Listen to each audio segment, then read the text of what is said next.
Okay, so we finished with the JVP basics, that is rise in JVP and waveforms.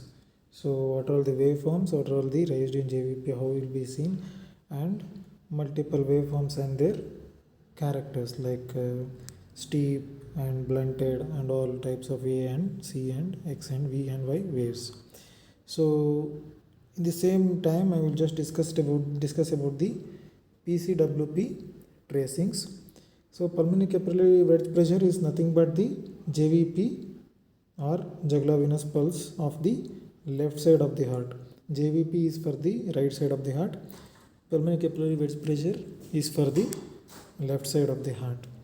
So usually JVP is easy to measure, as you can see from outside, but pulmonary capillary wedge pressure you would have to get a ballooned catheter from RA to RV to PA to pulmonary artery subbranches to the capillary level. There you have to wedge it in the sense you have to inflate the balloon earlier to the catheter tip, so that whatever the arterial pressure is there, it will not be sensed by the sensor distally. So what will the distal sensor will detect if the balloon is inflated proximally is all the backward flow from the pulmonary venous circulation. So where does the pulmonary venous circulation drain? Pulmonary capillary and then the pulmonary veins, then pulmonary vein drains into the LA to pulmonary capillary, pulmonary vein, LA to LV to aorta. So this is what we are going to measure from the pulmonary capillary wedge pressure. So pulmonary capillary wedge pressure will be similar to the JVP, like there is a wave because of the LA kick, then is a C wave because of the mitral valve closure, then is a X dash descent because of the accumulation of blood inside the pulmonary veins, then is the V wave because of the systole of the ventricular systole, then is the Y wave because of the opening of the tricuspid valve, then is the late diastolic kick by the aorta, by the left atrium, that is the A wave. A, X, C, X dash, V, then Y.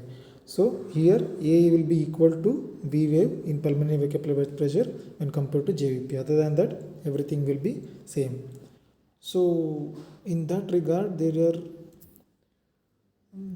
all things are similar between those two things, like the prominent X descent, Y descent, blunted Y descent. All those things are similar to whatever we see in the JVP. But what is very important is the condition where pulmonary capillary wedge pressure will not be equal to left ventricular end diastolic pressure. In the sense, you have here, this is the pulmonary capillary wedge pressure and this is the LV end diastolic pressure. So you can measure the pulmonary capillary wedge pressure by the pulmonary artery to pulmonary capillary wedge, and you can measure the LV end diastolic pressure by taking the pigtail or any catheter from the aorta retrogradely into the aortic valve into the LV. So when we measure the LV end diastolic pressure, if there is no mitral valve pathology, it should be equal to the pulmonary capillary wedge pressure. Are you getting the point? PCWP should be equal to LVEDP in all circumstances, because PCWP and LVEDP are at the same level. The diastolic gradients are same, because the blood pressure whichever is in the pulmonary capillary is in pulmonary venous system, is in the left atrium, is in the left ventricle, that is diastolic pressure. So where are all the circumstances where pulmonary capillary wedge pressure will be not equal to LV and diastolic pressure? I will just enumerate here, you can see here. So I will just show you how it is possible. First thing is, this is pulmonary capillary wedge pressure, then comes the pulmonary veins, then is the LA, then is the LV, then is the aorta. Getting the point?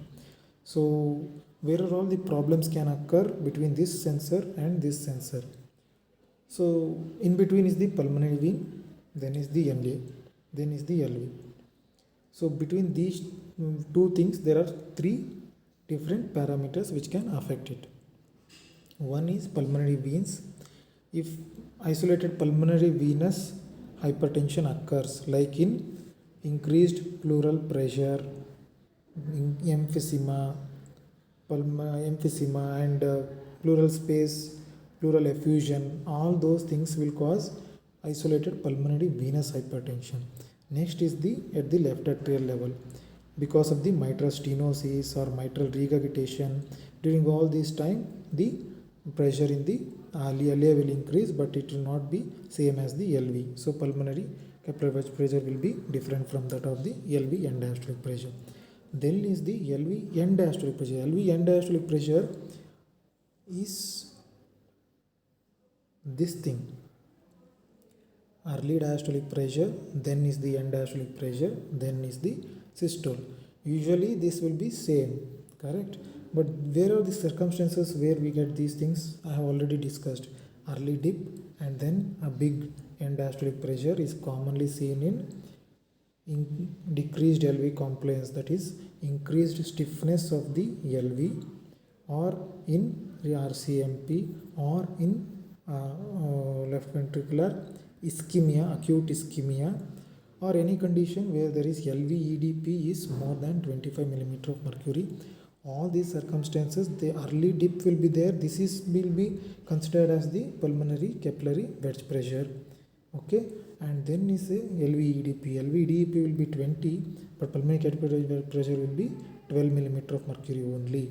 So this is the circumstance when actually LV-EDP is more than PCWP, but all other circumstances PCWP is more than LV-EDP. I will just enumerate the causes.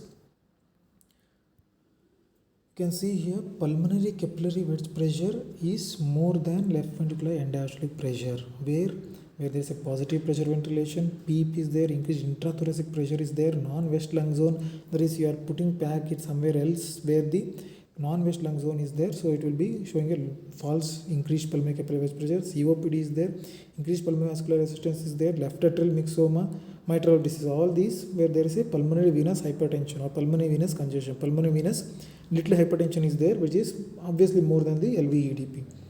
So where LV-EDP is more than pulmonary capillary wedge pressure is when there is a non-compliant LV, like I told you, hypertrophied LV, ischemic LV, aortic regurgitation, because it will act as a pulmonary stenosis in itself by prematurely closing the mitral valve. Then is the circumstance when there is a very much increased in LV-EDP, they are like more than 25 millimeter of mercury. So this is how to know about the pulmonary capillary wedge pressure versus the LV-EDP. Thank you.